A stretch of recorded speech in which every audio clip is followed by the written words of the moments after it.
오늘은 대림절 넷째 주 주일입니다.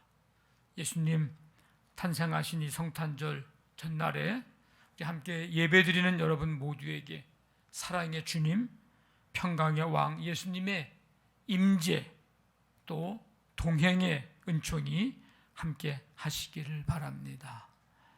아멘. 마리아가 요셉과 약혼은 했지만 동거하지는 않았습니다. 그런데 마리아는 잉태를 하게 됩니다. 성령으로 잉태되었습니다. 주의 사자가 이 일을 약혼자 요셉에게도 알려줍니다. 아들을 낳으리니 이름을 예수라 하라. 이는 그가 자기 백성을 그들의 죄에서 구원할 자이심이라. 주의 사자가 요셉에게 알려줬습니다. 자, 드디어 예수님께서 유대 베들레헴에서 탄생하셨고 동방에서 박사들이 예루살렘에 와서 묻습니다.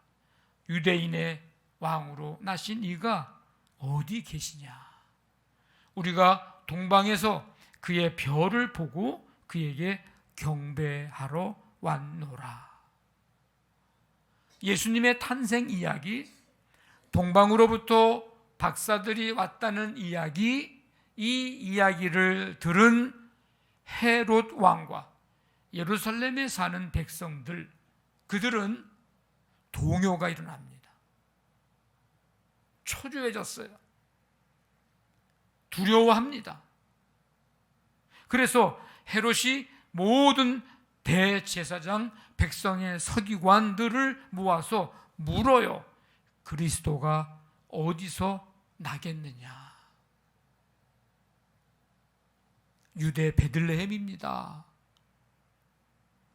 헤롯이 예수님의 이 탄생의 장소에 대한 정보를 이제 입수하고 동방에서 온 박사들을 조용히 불러서 별이 언제 나타났는지 물어요.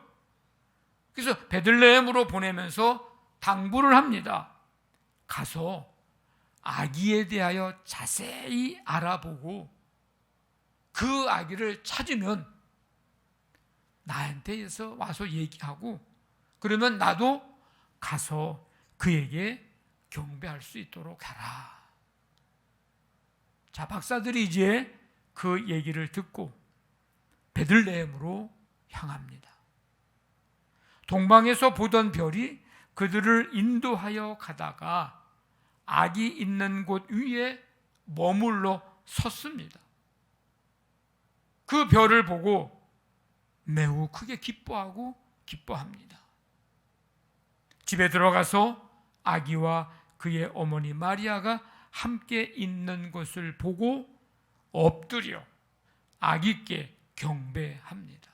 그리고 보배 합을 열어서 황금, 유향, 몰약을 예물로 드렸습니다.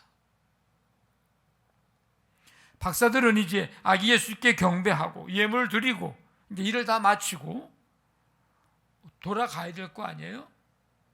그런데 베들레헴으로 올 때 헤롯 왕이 한 말이 있잖아요. 아기를 찾으면 나한테 와서 얘기해달라. 나도 가서 경배하겠다. 그 당부를 했거든요. 당연히 박사들은 헤롯에게 가서 얘기를 해주고 가야 되는데 꿈에 헤롯에게로 돌아가지 말라. 그런 지시를 받게 되고 그래서 이 박사들은 왔던 길이 아닌 다른 길로 고국에 돌아갑니다. 자, 오늘 말씀의 그 다음 이야기지만 헤롯은 박사들에게 속은 줄 알고 굉장히 화가 납니다. 그래서 베들레헴 그 지경에 있는 남자아이를 그 박사들에게 자세히 물어본 그때를 기준으로 해서 2살 아래, 2살부터 그 아래로 다 죽이는 일을 합니다. 그러니까 8절에서 헤롯이 박사들에게 베들레헴을 보내면서 했던 당부, 가서 아기 찾으면 나한테 와서 말해라, 나도 그에게 가서 경배하겠다라고 했던 말이 진심이었을까요? 거짓이었을까요? 결과적으로 보니까 거짓이었던 거예요. 가서 경배하려고 했던 게 아니라 누가 도대체 나 말고 또 왕이야? 죽이려고 했던 그의 마음이 이제 드러나고 말았습니다. 오늘 말씀에 나오는 사람들을 좀 살펴봅니다. 예수님의 탄생을 접하고 알고 들었을 때 기뻐하고 즐거워하며 엎드려 경배하는 사람이 있는가 하면 예수님을 향해 불편한 마음을 넘어서 적대감을 표현한 사람이 있습니다. 자, 먼저 박사들. 자, 이 박사들이 지금 어디에서 왔습니까? 어떤 나라인지는 구체적으로 명시가 되어 있지 않지만 어느 쪽에서 왔다고 얘기합니까? 동방으로부터 왔다 그랬어요. 동방으로부터. 근데 이 동방이 옆집이 아닙니다. 이웃 동네가 아니에요. 예루살렘에서 페르시아 지역에까지 거리가 몇백 킬로입니다. 비행기도 없던 시절이요, KTX도 없던 시절이요, 아무리 빠른 걸음으로 걷는다 할지라도 몇 개월이 걸리는 너무 먼 길, 그 길을 박사들이 이제 그곳에서부터 예루살렘까지 왔습니다. 뿐만 아니라 위험 부담이 엄청 큰 여정입니다. 길이 쫙 고속도로처럼 다져진 그런 평탄한 길이 아니었을 거고요. 걸어오는 그 기간 동안에 비바람은 물론이거니와 사막의 모래바람도 때로는 이겨나야 했을 겁니다. 안전 문제도 분명히 생길 수도 있는 그런 위험 부담이 큰 여정입니다. 강도의 위협 같은 각오도 해야 했고요. 무엇보다도 이 긴 몇 개월 동안의 이 긴 여정 속에 가장 싸워야 할 가장 큰 대상은 자기 자신들이었을 것입니다. 자기와의 싸움.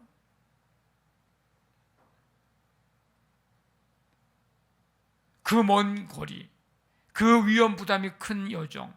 그런데 몸만 가볍게 온 게 아니고 또 뭘 들고 옵니다. 뭘 들고 왔어요? 뭘 들고 왔어요? 예물을 들고 왔습니다. 예물. 보통 사람들이 무슨 일을 할 때 대가가 따르거나 보상이 따르면 돈이 됐든 물건이 됐든 권력이나 명예가 됐든 간에 그런 것들이 따르면 힘들어도 합니다. 어려움이 있어도 참아냅니다. 그런데 지금 박사들에게는 예물 가지고 위험 부담이 큰 여정 속에 이 긴 거리를 지금 가는 이 길에 무슨 대가가 누가 준다고 한 것도 없고 갔다 오면 보상해 주겠다고 한 것도 없고 경비는 들고 예물까지 준비하여서 들고 갑니다. 황금, 유향, 모략.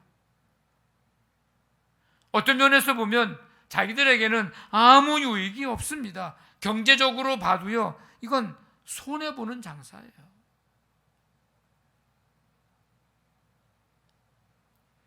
이 박사들이, 여러분 어떤 사람이에요? 이 박사들이 한마디로 얘기하면 부족함이 없는 사람들입니다. 이 박사들이 누군가 하고 한번 찾아보니까 현자라고 말하기도 하고 교사라고 말하기도 하고 제사장이라고 얘기도 하고 의사, 점성가, 예언자 등등 이런 사람들을 총칭하는 그런 말이에요. 박사들. 사회적인 신분이 결코 낮은 사람들이 아니고요. 때로는 존경받고 부귀 영화를 누리며 사는 사람들, 아쉬울 게 세상에서는 아쉬울 게 없는 사람들입니다. 그런데 이 박사들이 뭐가 아쉬워서 그 멀고 그 위험한 길을 생명 걸고 옵니까? 뭐하러 그런 모험을 합니까? 속된 말로 그렇게 하면 돈이 나옵니까? 떡이 나옵니까?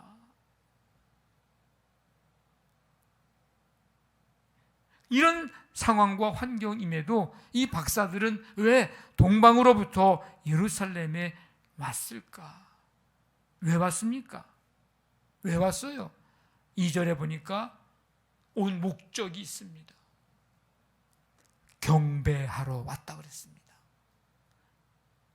경배하러 왔다. 아기 예수께 경배하러 왔습니다. 그에게 경배하러 왔노라. 이유는 딱 하나예요. 목적은 딱 하나예요. 경배하러 온 거예요. 경배하다. 신에게 무릎 꿇고 엎드려 예배하다. 여러분, 교회 왜 왔습니까? 오늘 여기 지금 왜 왔어요? 목적은 딱 하나입니다. 경배하러 온 거예요. 그 목적 하나입니다. 그거면 됩니다. 그거여야 합니다. 오늘 온 목적이.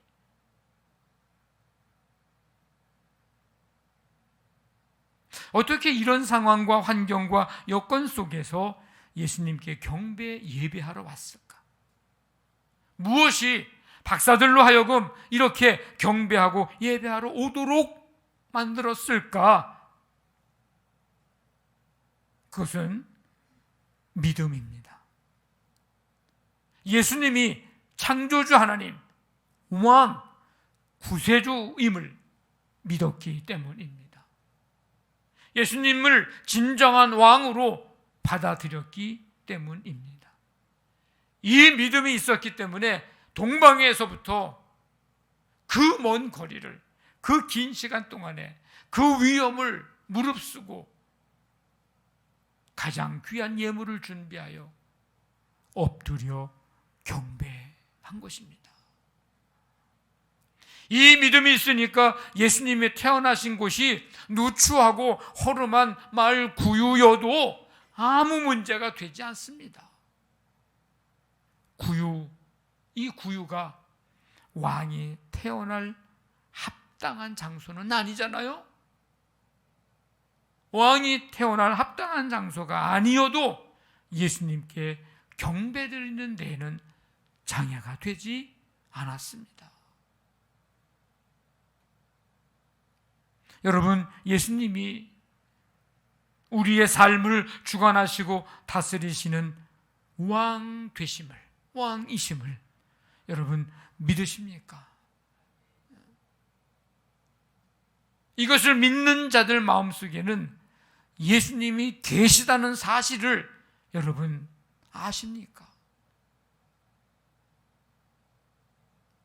정말 그 예수님이 여러분 안에 계십니까?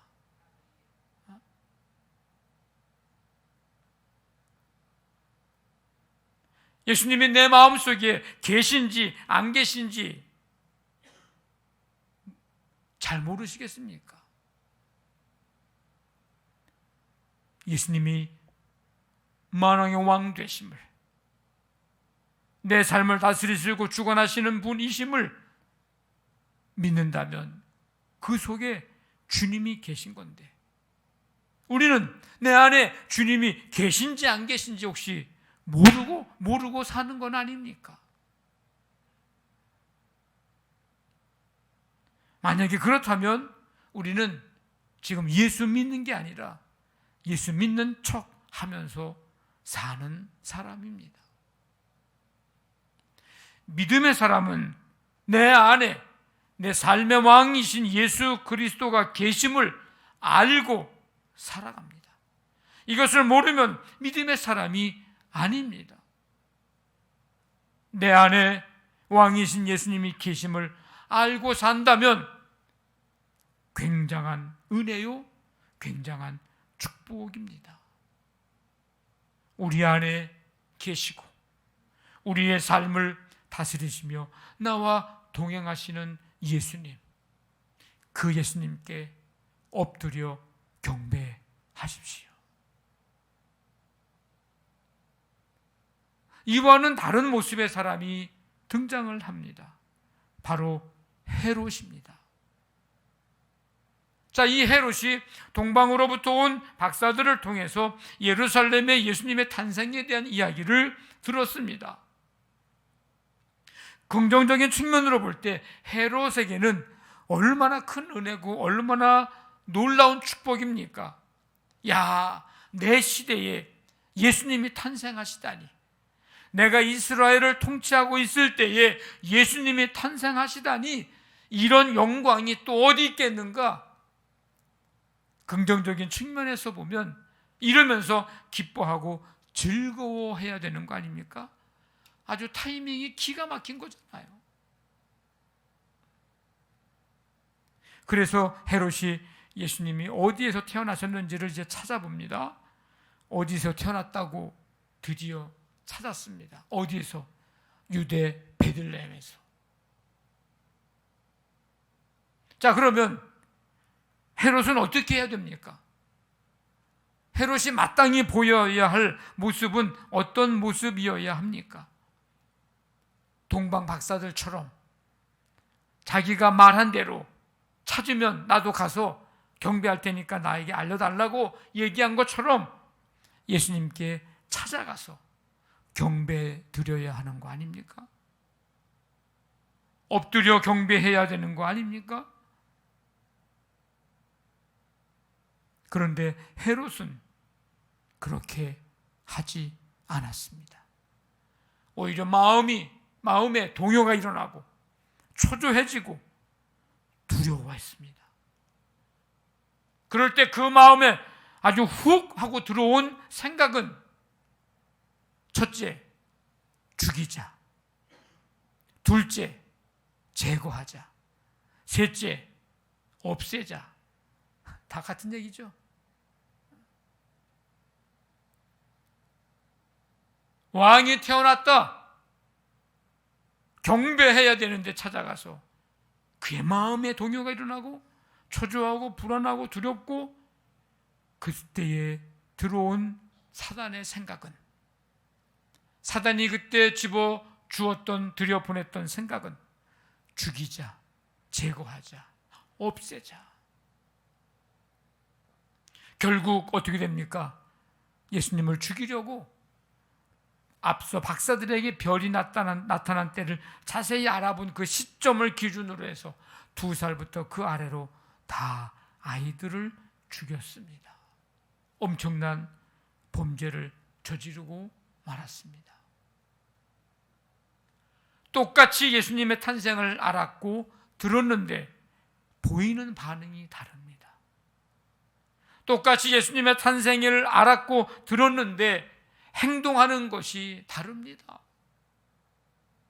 동방으로부터 온 박사들은 예수님께 경배하는데, 엎드려 경배하는데, 헤롯은 자기의 자리, 자기의 권력을 유지하면서 살기 위해서 예수님을 죽이려고 합니다.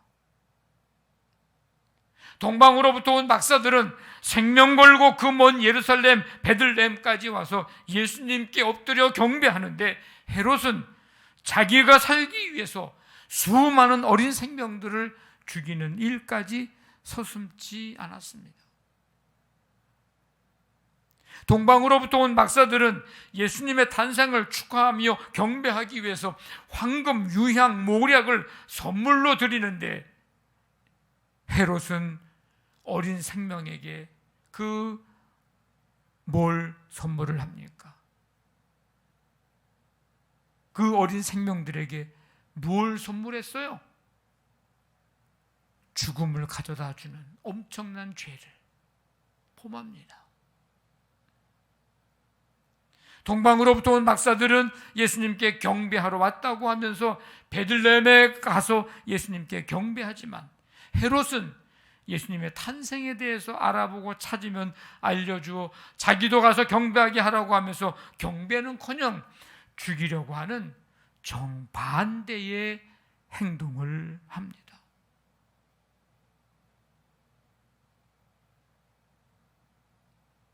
오늘 말씀에 그 누구보다도 가장 가까이에서 가장 먼저 엎드려 경배할 수 있는데 믿음이 없어 경배하지 못한 사람이 또 한 사람이 등장을 합니다. 여관집 주인입니다. 여관집 주인. 이 여관집 주인이 가장 소중하게 여기는 것이 무엇일까요? 여관집 주인. 가장 소중하게 여기는 건 뭐예요? 그에게 방입니다. 방. 여관집 주인에게 방. 이 방은 곧 뭐예요? 돈이에요. 그래서 어떻게든지 사람을 많이 들여보내고 그 방이 꽉 차야 돈 버는 거 아닙니까? 그러니까 이 여관집 주인에게 방은 우리가 생각하는 쉬고 편안하게 지내고 잠을 자고 그런 의미보다는 돈이요, 명예요, 큰 소리 치면서 살 수 있는 배경이요. 여관집 주인에게 방은 그런 의미입니다. 그런데 이 여관집 주인은 만왕의 왕 예수님을 모실 수 있는 절호의 기회를 놓치고 말았습니다.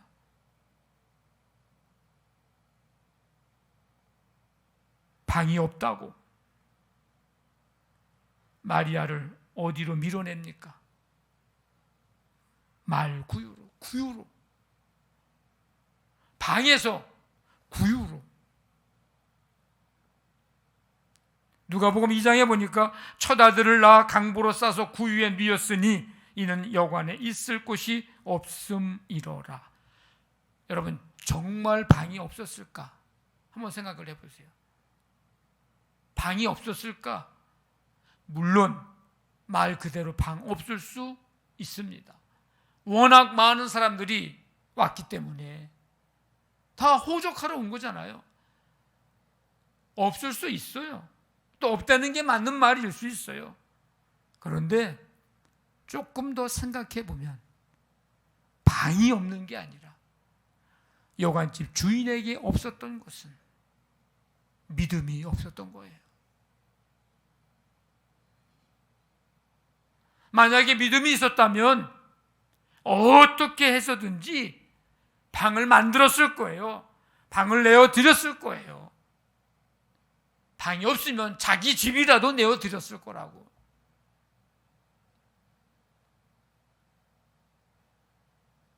마치 가장 귀한 예물, 황금, 유향, 모략을 그 먼 거리로부터 들고 와서 예수님께 드리는 그 동방의 박사들처럼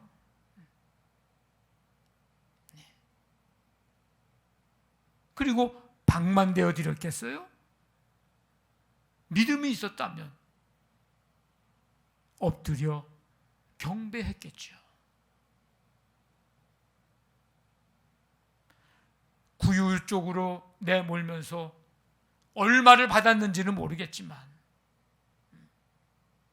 방보다야 뭐 조금 쌌겠지만 만약에 이 여관집 주인이 믿음이 있었다면 어떻게든지 방을 만들었을 거고 자기 집이라도 내어줄 거고 엎드려 경배했을 것입니다. 믿음은요, 예수님께 엎드려 경배하는 것입니다. 여러분, 예수님께 엎드리십시오. 엎드리세요.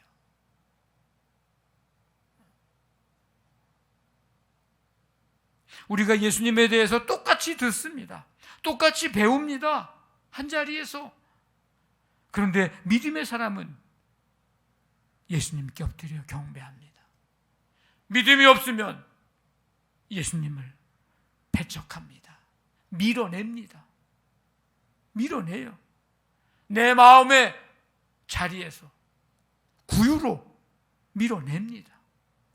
어떻게 해서든지 내 안에서 예수님 모시려고 내 안에 방을 만들려고 하지 않고 구유로 밀어냅니다. 경배하려 하지 않습니다. 아니, 엎드려 경배하려 하기보다는 자기가 가지고 있는 거 빼앗길까 봐, 자기가 누리고 있는 걸 잃어버릴까 봐, 자기가 하고 싶은 거 다 하지 못할까 봐 헤롯처럼 엎드리지 않고 경배하지 않습니다. 예수님을 경배의 대상이 아니라 자신의 삶을 흔드는 대상이라고 여깁니다. 그러니까 헤롯이 그렇게 여기니까 어떻게 합니까? 경배하고자 하는 마음이 아니라 그 안에 다른 마음을 품게 되는 거예요. 믿음의 사람은 경배할 이유를 찾습니다. 예배 드릴 이유를 찾아요. 엎드릴 이유를 찾습니다. 믿음의 사람은 예물 드릴 이유를 찾습니다.